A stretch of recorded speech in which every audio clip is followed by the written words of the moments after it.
Video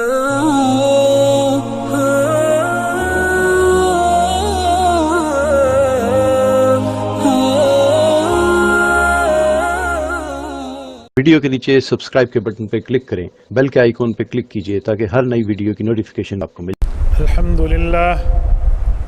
الحمدللہ نحمده ونستعینه ونستغفره ونعوذ باللہ من شرور انفسنا ومن سیئات اعمالنا من يهده الله فلا مضل له ومن يضلل فلا هادي له ونشهد ان لا اله الا الله وحده لا شريك له ونشهد ان سيدنا ومولانا محمدا عبده ورسوله قال الله تبارك وتعالى والذين يؤمنون بما أنزل إليك وما أنزل من قبلك وبالآخرة هم يوقنون عن عرباض بن ساریۃ رضی اللہ تعالی عنہ قال،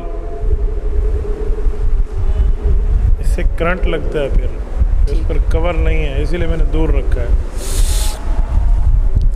عن عرباض بن ساریۃ رضی اللہ تعالی عنہ قال قال رسول اللہ صلی اللہ علیہ وسلم ان اللہ اختارنی واختار لی اصحابی صدق اللہ العظیم وبلغنا رسولہ النبی الامی الکریم ونحن علی ذلک لمن الشاہدین والشاکرین والحمد للہ رب العالمین۔ معزز دوستو، آج 23 اکتوبر 2020 بروز جمعۃ المبارک آپ کے علاقہ کجوانی تحصیل تاندلیاں والا ضلع فیصل آباد میں حاضری کا شرف حاصل ہو رہا ہے۔ معزز دوستو، میرا عنوان ہے حضور پاک صلی اللہ علیہ وآلہ وسلم پر ایمان لانے والی جماعت کی صفات کو بیان کرنا۔ رسول اقدس صلی اللہ علیہ وآلہ وسلم جب اس دنیا میں تشریف لائے ہیں، آپ علیہ الصلوۃ والسلام نے دین کی دعوت کو ارشاد فرمایا ہے، تو جن لوگوں نے سب سے پہلے اللہ کے رسول صلی اللہ علیہ وآلہ وسلم پر کلمہ پڑھا وہ حضور کے صحابہ اور حضور کی اہل بیت ہیں۔ حدیث پاک میں آتا ہے رسول اللہ صلی اللہ علیہ وسلم نے صحابہ کرام کے لیے اور اہل بیت عظام کے لیے بہت سے فضائل بیان فرمائے ہیں۔ ایک حدیث پاک میں ہے، اللہ کے رسول فرماتے ہیں میری اہل بیت کی مثال کشتی نوح کی طرح ہے اور میرے صحابہ کی مثال ستاروں کی طرح ہے۔ آپ تھوڑا آہستہ فرمائیں، آہستہ، بعض اوقات آواز اونچی ہوتی ہے پھر سمجھ نہیں آتا، میرے اپنے کانوں کا مسئلہ ہے، اس لیے مجھے اس سے تاثر ہوتا ہے۔ آپ سب تک آواز آ رہی ہے، سمجھ بھی آ رہی ہے؟ حضور پاک علیہ الصلوۃ والسلام نے اپنے اہل بیت اور صحابہ دونوں کے لیے فضائل ارشاد فرمائے ہیں۔ صحابہ کے لیے ایک موقع پر ارشاد فرمایا ان کی مثال ستاروں کی طرح ہے، اصحابی کالنجوم فبأیہم اقتدیتم اہتدیتم، اور اہل بیت کے لیے فرمایا ان کی مثال نوح علیہ الصلوۃ والسلام کی کشتی کی طرح ہے، مثل اہل بیتی کسفینۃ نوح۔ اب دو باتیں سمجھ آئیں، حضور علیہ السلام صحابہ کو ستارے، اہل بیت کو کشتی نوح فرماتے ہیں۔ صحابہ وہ ہیں جنہوں نے حضور پاک پر ایمان لایا لیکن حضور کے فیملی ممبرز خاندان کے لوگ نہیں ہیں، اور اہل بیت وہ ہیں جو ایمان بھی لائے ہیں اور حضور پاک کے خاندان کے لوگ بھی ہیں۔ تو اب کشتی اور ستارہ، اس کا مطلب کیا ہے؟ آپ کبھی دریا کے کنارے جائیں تو جو لوگ کشتیاں چلاتے ہیں آپ ان سے پوچھیں آپ کو کشتی پر راستہ کیسے سمجھ آتا ہے؟ اگر آپ کے رات کا سفر ہو، آپ نے دور دراز جانا ہو، جیسے بحری جہاز چلتے ہیں، آج کل گوگل میپ راستہ تو سمجھا دیتا ہے، یہ اب کی ایجاد ہے۔ اب جب گوگل میپ نہیں بنا تھا اس زمانے میں کشتی کو راستہ دکھانے کے لیے وہ ستاروں کے معلومات حاصل کرتے تھے اور انہیں ستاروں کے بارے میں علم ہوتا تھا، فلاں ستارہ دائیں طرف رکھیں، فلاں ستارے کو بائیں طرف رکھیں، کشتی وہاں تک جا کر پہنچے گی۔ اس ملک، اس علاقے، اس محلے، اس جگہ میں جانے کے لیے اس ستارے کو دائیں، اس ستارے کو بائیں رکھیں گے، یہ معلومات ملاحوں کے پاس ہوتی جو کشتی چلاتے تھے۔ اب اللہ کے رسول نے اہل بیت کو کشتی نوح اور صحابہ کو ستارہ فرمایا تو امت مسلمہ کو یہ بات سمجھا دی کہ میری اہل بیت سے محبت رکھو، یہ کشتی نوح ہے، یعنی ان سے محبت نہیں رکھو گے، اس کشتی میں نہیں آؤ گے تو ایسے غرق ہو جاؤ گے جیسے نوح علیہ السلام کی قوم کے وہ لوگ غرق ہو گئے تھے جو کشتی میں نہیں آئے تھے، حتیٰ کہ ان میں شامل حضرت نوح علیہ السلام کا بیٹا تھا جن کو حضرت نوح نے فرمایا اب سیلاب آئے گا، عذاب آئے گا اللہ کی طرف سے، تو بچ جائے گا اگر تو میری کشتی میں آ جا۔ قرآن کریم میں ہے بیٹے نے والد کو کہا جو والد کو نبی نہیں مانتا تھا، کہا سآوی الی الجبل، سیلاب آئے گا تو کتنا، پانی آئے گا تو کتنا، چھتیں ڈوبیں گی نا، میں پہاڑ کی چوٹی پہ چڑھ جاؤں گا اور پہاڑ کی چوٹی پہ ٹھہر کر میں نے اپنے آپ کو بچا لینا ہے، میں نے توحید کا عقیدہ نہیں ماننا۔ تو حضرت نوح علیہ السلام نے بیٹے کی اس بات کو سن کے اللہ سے عرض کیا میرے مولا آپ ہی فرما دیں۔ رب نے فرمایا اے نوح یہ آپ کا متبع آپ کی آل نہیں بنتا کیونکہ آپ کی بات نہیں مانتا، آپ کی بات مانتا تو یہ آپ کا ہوتا۔ انہ لیس من اہلک، یہ اب آپ کے متبعین میں نہیں ہے، انہ عمل غیر صالح، اس کے اعمال بد کردار ہیں، بہت برے اعمال ہیں، لہٰذا یہ بندے کو اپنا نہ سمجھیں۔ کیا ہوا؟ جو اس نے پہاڑ پہ چڑھنے کا دعویٰ کیا تھا تو وفارت تنور، قرآن کہتے ہیں تنور سے پانی پھوٹا اور اوپر آسمان سے بارش برسی اور اتنا پانی کہ وہ کیا چھتیں، وہ تو پہاڑ بھی ڈوبنے لگے اور یہ چوٹی پہ چڑھ گیا۔ نوح علیہ السلام کشتی میں ہے اور انہیں اس وقت بھی جو ہے نا کیا کہتے ہیں توبہ کی دعوت ہے اور اس نے نہیں مانی۔ قرآن کریم کہتے ہیں فحال بینہم الموج، بس ایک پانی کی لہر آئی فکان من المغرقین اور وہ غرق ہونے والوں میں ہو گیا۔ یہ نوح علیہ السلام کی کشتی کا عالم ہے کہ وہاں اگر اس کشتی پر ان کا بیٹا نہیں بیٹھا وہ بھی غرق ہو گیا۔ تو اللہ کے رسول نے اہل بیت کو کشتی فرمایا اور فرمایا فمن رکبہا نجا، اہل بیت کی کشتی میں سوار ہو جاؤ گے نجات پا جاؤ گے شیطان سے، شر سے، فساد سے۔ ومن تخلف عنہا ہلک، اور اس سے ہٹو گے آپ ہلاک ہو جاؤ گے۔ تو حضور علیہ السلام نے اہل بیت کو کشتی فرما کر اہل بیت کی عزت اور احترام کی طرف ہمیں سبق دیا ہے، اور صحابہ کو ستارہ فرمایا، اور ستاروں سے روشنی لی جاتی ہے۔ ستاروں کے بہت سے کام ہوتے ہیں، ان میں ایک کام یہ ہے کہ کشتی والے رہنمائی ستاروں سے لیتے ہیں۔ اب پتہ چلا ہمیں اہل بیت کی کشتی میں بیٹھنا ہے اور رہنمائی ستاروں سے لینی ہے۔ کوئی بندہ کشتی میں بیٹھ جائے اور رہنمائی نہ لے میں نے کس جگہ جانا ہے وہ بھی منزل پہ نہیں پہنچتا، اور جو صرف رہنمائی کو دیکھتا رہے کشتی میں نہ بیٹھے اس نے بھی اتنا لمبا سفر نہیں کر سکنا۔ تو لہٰذا محبت اہل بیت رکھیں، عقیدت صحابہ رکھیں تو بندے کے لیے زندگی کامیاب ہو جائے گی۔ یہ اللہ کے رسول نے ہمیں بتایا ہے۔ اور میرے دوستو، جو بندہ اس دھرتی پر کامیاب رہنا چاہتا ہے وہ ان کی تعریف کرنا سیکھے۔ یاد رکھیں اختلاف تعریفوں پہ نہیں ہوتے، اختلاف تنقیدوں پہ ہوتے ہیں۔ میں کسی کو اچھا کہوں گا تو لڑائی نہیں ہوگی، میں نے کسی کو برا کہنا ہے اور وہ برا نہیں ہے تو لڑائی ہوگی۔ تو جو مدح صحابہ کرتا ہے، اہل بیت کی عزت بیان کرتا ہے، اس جماعت کی تعریفیں کرتا ہے، وہ فسادی نہیں ہے۔ فسادی وہ ہے جس نے تنقید کرنی ہے۔ اور بعض اوقات حیرانگی کا مقام ہے جب ہم صحابہ کی عظمت بتائیں تو تاریخ کی گھٹی پٹی روایتیں، گھسی پٹی روایتیں اٹھا کر اور تاریخ کی اور عام اردو کے دان کتابوں کی باتیں اٹھا کر لوگ صحابہ پہ اعتراضات شروع کر دیتے ہیں، جی فلاں یوں تھا، فلاں یوں تھا، فلاں یوں تھا۔ ایک بندے نے ایک دن مجھے کہا آپ صحابہ کی بات کرتے ہیں، قرآن کریم میں ہے کچھ صحابہ نے جنگ احد میں حضور کا ساتھ چھوڑ دیا تھا۔ میں نے کہا بھائی کلمہ طیبہ سنا، اس نے کہا لا الہ الا اللہ محمد الرسول اللہ۔ میں نے کہا پورا ہے؟ کہتے جی ہاں۔ میں نے کہا کوئی لا الہ الا اللہ پڑھے آگے نہ پڑھے؟ کہتے وہ ادھوری بات کر رہا ہے۔ میں نے کہا تو کہہ رہا ہے قرآن میں یہ صحابہ چھوڑ گئے تھے، تو بھی ادھوری بات کر رہا ہے، تو آگے پڑھ اگلا لفظ کیا تھا، تو آگے پڑھتا تو بات پوری ہو جاتی۔ آگے لفظ ہے کہ جو لوگ رسول اللہ کی شہادت کو سن کے بد دل ہو کے ہٹ گئے تھے کہ آپ زندگی کیسے گزاریں گے، حالانکہ حضور کی شہادت کی خبر جھوٹی تھی اس جنگ میں، تو اللہ فرماتے ہیں وَلَقَدْ عَفَا عَنْهُمْ، میں نے ان کو معاف کر کے آپ کا ساتھی بنا دیا ہے۔ وہ رب تو معافی دے رہا ہے، رسول اللہ سینے سے لگا رہے ہیں، اور تو اس پرانی بات کو اٹھا کر ایک جملہ کسی پر کسنے کے لیے تیار ہے۔ تو میرے دوستو، تاریخ کی ان باتوں کا کیا کیا جائے جو قرآن کریم سے ٹکرائیں؟ ایک ہی حال ہے کہ اللہ کا قرآن اور حضور کے فرمان کو لیا جائے، باقی چھوڑ دیا جائے، یہ ہے ہی ایسے۔ اور میں ایک جملہ آپ کو مزید سمجھانے کے لیے کہتا ہوں، بعض اوقات لوگ اعتراضات کرتے ہیں، ان اعتراضات کے جوابات ذہن میں رکھیں۔ صحابی جلیل حضور پاک کے شاگرد حضرت امیر معاویہ بن ابی سفیان رضی اللہ عنہما، یہ پیغمبر کے صحابی بھی ہیں اور رسول اللہ کے ہم زلف بھی ہیں، سانڈو، ایک گھر میں دونوں کی شادی ہے۔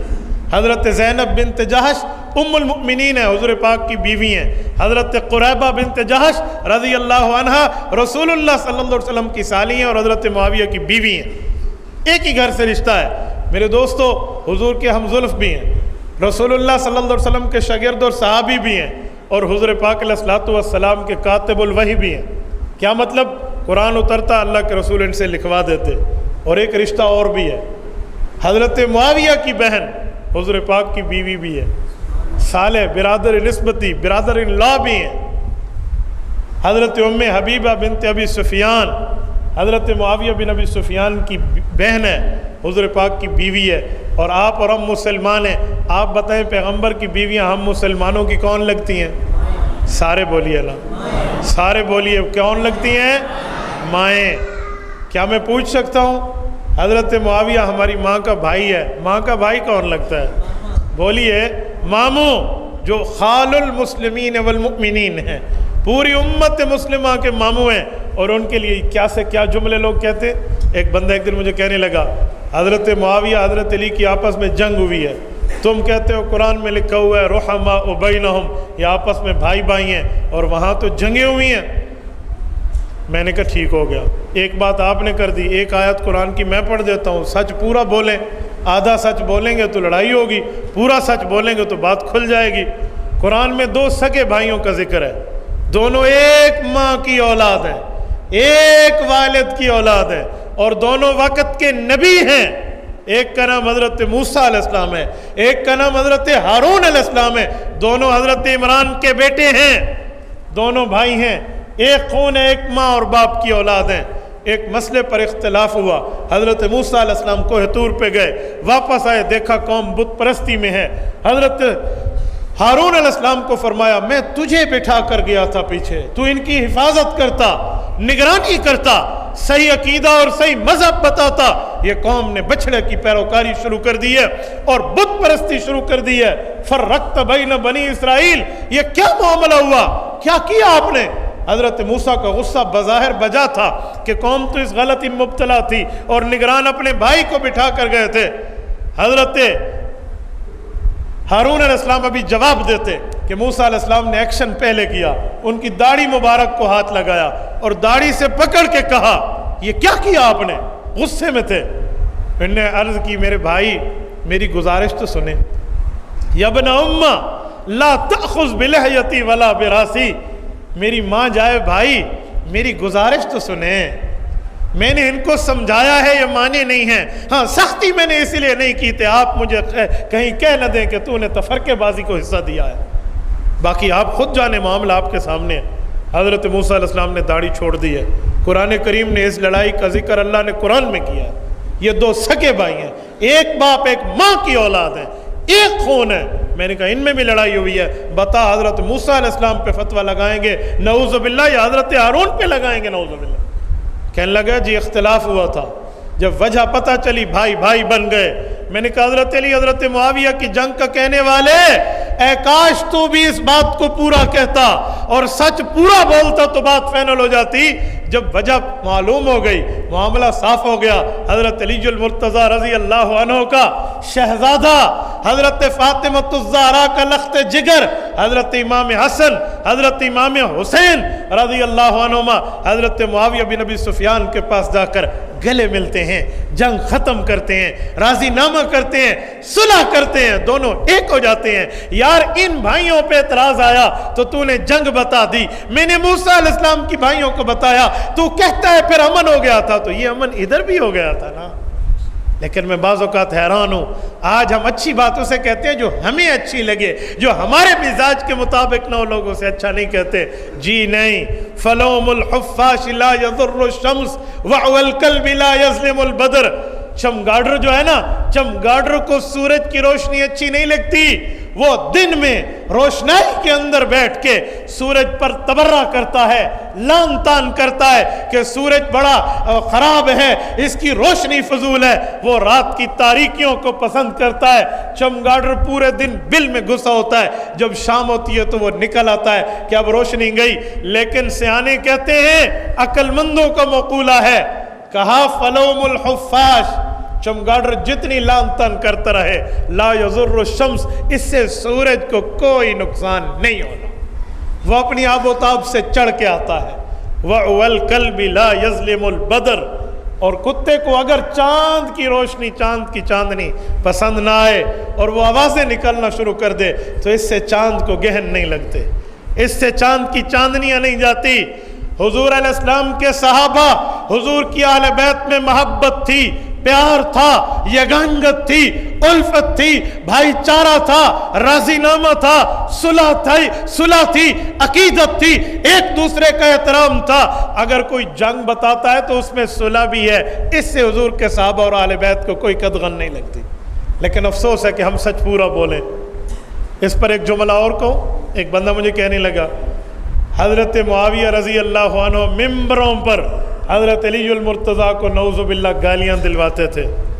میں نے کہا کوئی گالی کا لفظ بتا سکتے ہو کہ اس گالی نے یہ لفظ تھا؟ کوئی لفظ بتا سکتے ہو؟ اج اس میں نو گالاں کڈن، وہ کوئی لفظ تے دسو، ہو سکتا ہے لفظ صحیح ہوئے، تو گال سمجھی ہوئے۔ میں نے کہا کوئی لفظ بتا سکتے ہیں کون سی گالی؟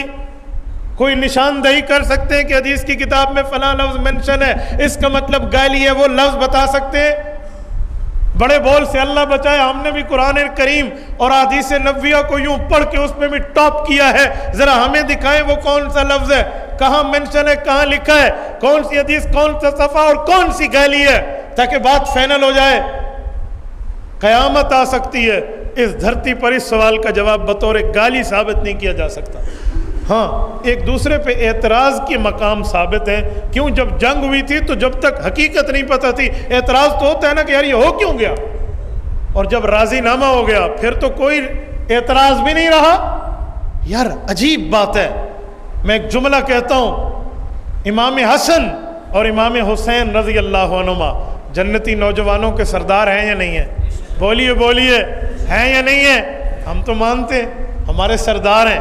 یہ دونوں جا کر حضرت معاویہ کے ہاتھ پر بیعت کر کے صلح کرتے ہیں، انہیں اپنا خلیفہ، اپنا امیر، اپنا بڑا تسلیم کرتے ہیں، اور اپنے والد کی دی ہوئی حکومت سیدنا علی المرتضیٰ کی خلافت حیدریہ کو ان کے ہاتھ میں جا کر تسلیم خم کر رہے ہیں۔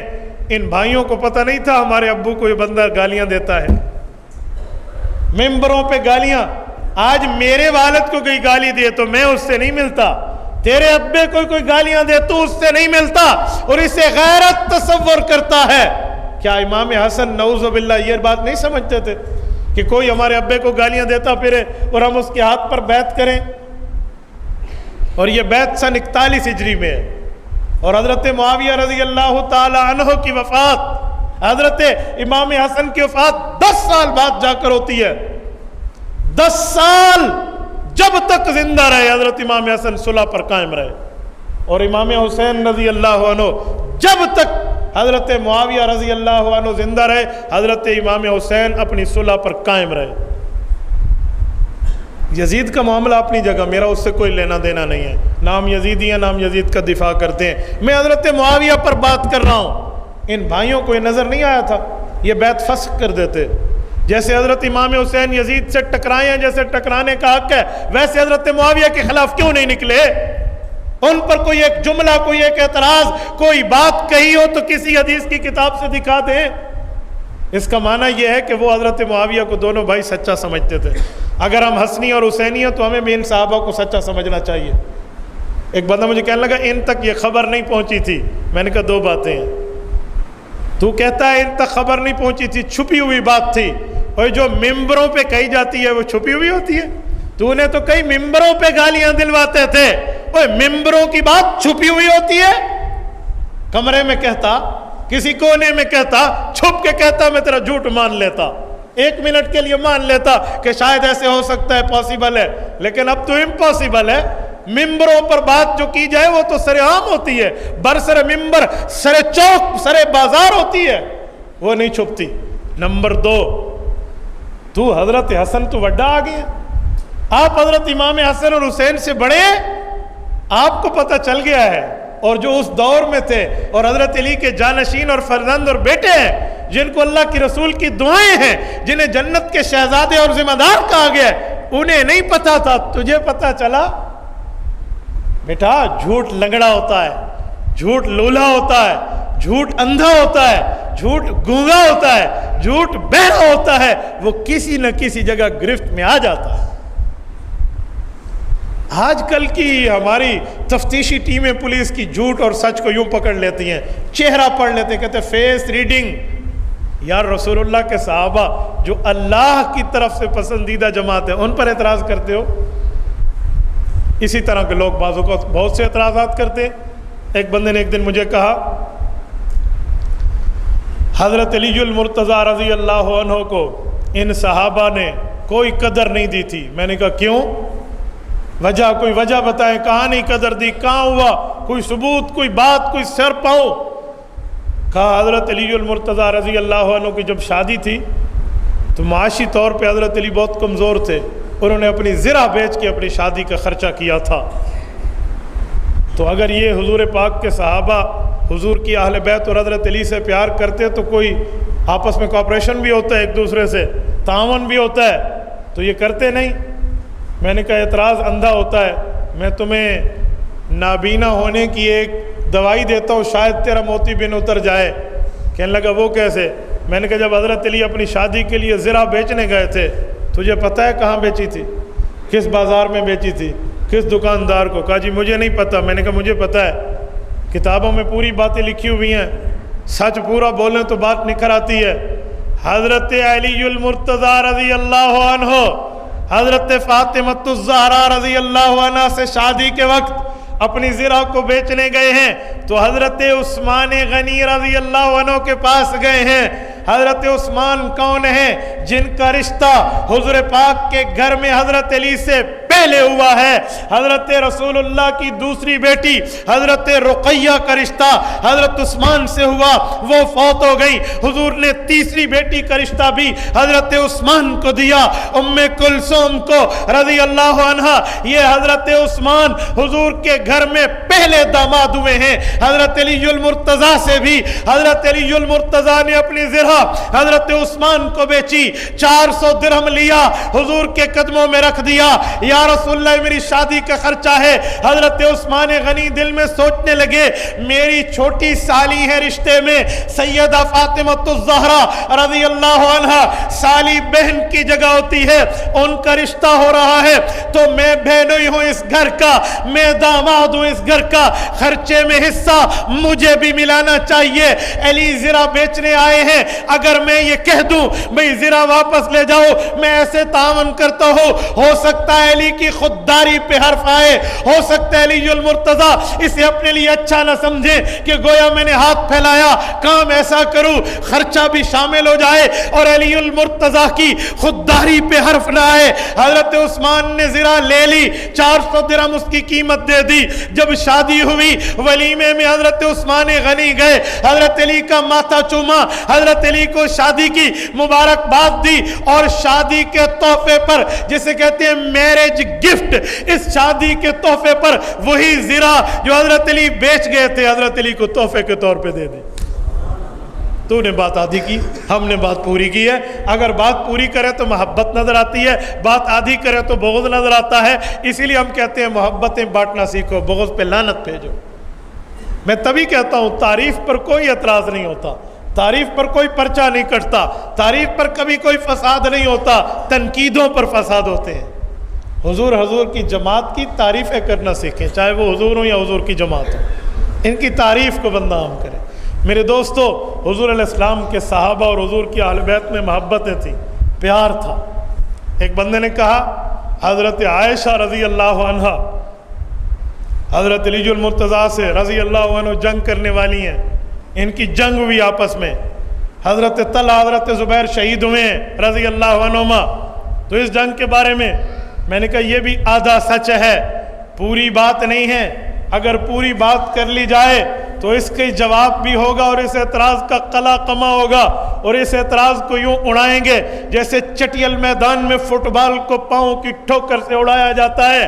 حضرت عائشہ صدیقہ رضی اللہ عنہا جب قتل عثمان، شہادت عثمان کے بعد انہیں پتہ چلا مدینہ منورہ میں مسلمان کمزور ہیں، یہ بصرہ گئی ہیں، ان کے ساتھ صحابہ کی جماعت ہے، وہاں سے کمک لی ہے تاکہ حضرت عثمان کے قتل کا بدلہ لیں۔ یہ بندے وہاں اکٹھے ہو رہے تھے، حضرت علی المرتضیٰ کا لشکر مدینہ میں تھا، انہیں انہی لوگوں نے بتایا جو قاتلین عثمان تھے اور شکلیں بدل کے صحابہ میں گھسے ہوئے تھے کہ آپ کے خلاف تو حضرت طلحہ، حضرت زبیر اور حضرت عائشہ نے فوجیں اکٹھی کی ہیں، وہ آپ سے لڑنا چاہتے ہیں، مدینے پہ حملہ آور ہونا چاہتے ہیں۔ یہ بصرہ کے اندر معاملہ ہے۔ حضرت علی المرتضیٰ اپنے لشکر کے ساتھ چلے، وہاں پر فیس ٹو فیس بات ہوئی، معاملہ طے ہوا، پھر پتہ چلا یہ دشمن کی سازش، ہم نے تو آپ کے خلاف کوئی فوج لشکر کشی نہیں کی، فوج اکٹھی نہیں کی، آپ کے خلاف کوئی تلواریں نہیں اٹھائیں، بلکہ ہم تو آپ کی مدد کے لیے، حضرت عثمان غنی کے قتل کے بدلے کے لیے اور آپ کے تعاون کے لیے آنا چاہتے تھے۔ اچھا، بات فائنل ہو گئی، رات کا وقت تھا، دونوں لشکر سو گئے۔ جو بندے درمیان میں پڑے تھے، جنہوں نے جھوٹ بول کے لڑانے کی کوشش کی تھی، انہیں رات کو نیند نہ آئی، انہوں نے آپس میں مشورہ کیا کیا کیا جائے کیا کیا جائے، یہ تو بچ گئے۔ انہوں نے کہا رات کا انتظار کرو، رات کا تیسرا پہر ہے، سناٹا طاری ہے، یہ حضرات سوئے ہوئے ہیں۔ انہوں نے ادھر بھی تیر مارے ہیں، ان ظالموں نے اس لشکر پر بھی تیر مارے ہیں، ادھر کچھ صحابہ تہجد میں ہیں، ادھر کچھ صحابہ تہجد میں ہیں، ان کو تیر لگی تو ایک دوسرے کہنے لگے رات علی المرتضیٰ نے کیوں ہوا معاہدہ توڑ دیا نا، ان لوگوں کو تیر لگے۔ انہوں نے کہا رات طلحہ اور زبیر کی طرف سے، اما عائشہ کی طرف سے جو معاہدہ ہوا وہ ٹوٹ گیا نا، دیکھو اس طرف سے تیر آ رہے ہیں۔ ظالموں نے لڑائی مچوائی، جنگ ہوئی اور جنگ کا اختتام صلح پر ہوا۔ جب حقیقت نظر آئی جنگ رک گئی، اس وقت بہت سے صحابہ شہید ہو چکے تھے۔ حضرت عائشہ صدیقہ رضی اللہ عنہا کے اونٹ کی ٹانگیں ان لوگوں نے کاٹی تھی۔ جمل عربی میں اونٹ کو کہتے ہیں، اس لیے اس جنگ کو جنگ جمل کہتے ہیں۔ اس پر اما عائشہ سوار تھی۔ جب حقیقت کھلی، حضرت علی المرتضیٰ کو پتہ چلا، جنگ رکی، ظالموں نے لڑایا، ظالموں نے آپس میں فساد مچوایا، تو حضرت علی حضرت اما عائشہ کے لشکر میں آئے، ایک ایک کے چہرے پر مٹی صاف کر کے پوچھتے یہ کوئی ظالم ہے یا اپنا ہے؟ جب چہرہ صاف ہوتا، اپنا ہوتا، حضرت علی جنازہ پڑھتے، کوئی ظالم اور بے ایمان ہوتا اسے یوں چھوڑ دیا جاتا۔ اسے جنگ کہتے ہیں؟ بات بندہ پوری کرے نا۔ اور حضرت امام حسن فرماتے ہیں میں ساتھ ہوں اپنے ابو کے، تاریخ ابن عساکر میں لکھا ہے، کہا میں ساتھ ہوں ایک شخص کے لاش پر، میت پر، شہید پر حضرت علی آئے اور اپنی آنکھوں میں آنسوؤں کو ضبط نہ کر سکے اور رو دیے۔ میں نے پوچھا ابو کیا ہوا؟ کہا بیٹا حسن، یا لیت اباک مت مز سنین وکنت نسیا منسیا۔ حسن، اے کاش تیرا والد 20 سال پہلے مر گیا ہوتا اور آج اس بندے کو شہادت میں نہ دیکھتا۔ حضرت علی روئے جا رہے ہیں۔ میں نے کہا ابو کیا معاملہ ہے؟ کہا بیٹا دیکھو، حضرت طلحہ بن عبید اللہ ہیں رضی اللہ عنہ، حضور علیہ السلام نے فرمایا تھا طلحہ کا قاتل کبھی جنت نہیں جائے گا، اور یہ ہمارے مخالف سامنے والے لشکر میں شہید ہوا ہے، ہمارے لشکروں سے تیر آیا۔ حضرت علی رو رہے ہیں اور ان کے چہرے سے مٹی صاف کر کے جنازے کی تیاری کرنے لگے۔ جب تحقیق ہوئی نہیں تیر کس کا لگا تو پتہ چلا جو پہلا تیر ظالموں نے مارا تھا نا وہی حضرت طلحہ کو لگا تھا، وہ تو حضرت علی پر حرف نہیں آتا نا۔ اور حضرت زبیر ابن العوام رضی اللہ عنہ حضرت رسول اللہ صلی اللہ علیہ وسلم کے رشتے میں ماموں لگتے ہیں، حضرت ابوبکر صدیق کے داماد ہیں، حضرت اسماء کے خاوند ہیں، سیدہ عائشہ کے بہنوئی ہیں رضی اللہ عنہم۔ حضرت زبیر کی جب شہادت کی اطلاع آئی، حضرت علی المرتضیٰ نے کہا اس کے قاتل کو جہنم کی خوشخبری سنا دو، میں نے اللہ کے رسول سے سنا اس کا قاتل جنت نہیں جائے گا۔ اور حضرت عائشہ کو بڑے احترام سے حضرت علی نے واپس مدینہ بھجوایا ہے۔ یوں صحابہ کی محبتیں یوں صحابہ کا پیار ہے؟ یار کوئی اختلاف ہوا تو اس کا اینڈ آخر راضی نامے پہ ہوا ہے. یہ تو گھر بھائیوں میں بھی کسی بات پہ چھوٹی موٹی بات چل پڑتی ہے. اس کو لے کر ہم حضور اور حضور کے صحابہ میں نفرتیں بتائیں، ان کو لے کر ہم حضور اور حضور کے صحابہ کے خلاف زبانیں دراز کریں. خدا کی قسم اس زبان کو اس دنیا میں رہنے کی طاقت نہ دے میرے اللہ جو زبان حضور اور حضور کے صحابہ اور اہل بیت پہ بولتی ہے. میرے دوستو، اس لیے میں نے کہا رحماء بینہم، جو قرآن کہتے ہیں یہ آپس میں رحم دل اور بھائی بھائی ہیں، وہ بھائی بھائی ہیں. تو ان روایات میں اگر آپ کے ساتھ کوئی بات کرے، کوئی کلپ دے، کوئی کیسٹ دے، کوئی سی ڈی دے، کوئی کتاب دے، کوئی واقعہ دے، تو اسے اہل فن سے چیک کرا لیا کریں. آپ گلی میں جا رہے ہیں نا اور آپ کے گردے کا درد ہے اور آپ کو گولیوں کا ایک پتہ ملا ہے، وہ لکھا ہوا ہے گردے کڈنی کے لیے ہیں یہ گولیاں، تو آپ اٹھا کر کبھی نہیں کھائیں گے. آپ ڈاکٹر سے چیک کرائیں گے، ہو سکتا ہے اس کے سائیڈ ایفیکٹس ہوں. کیوں؟ جان کا مسئلہ ہے.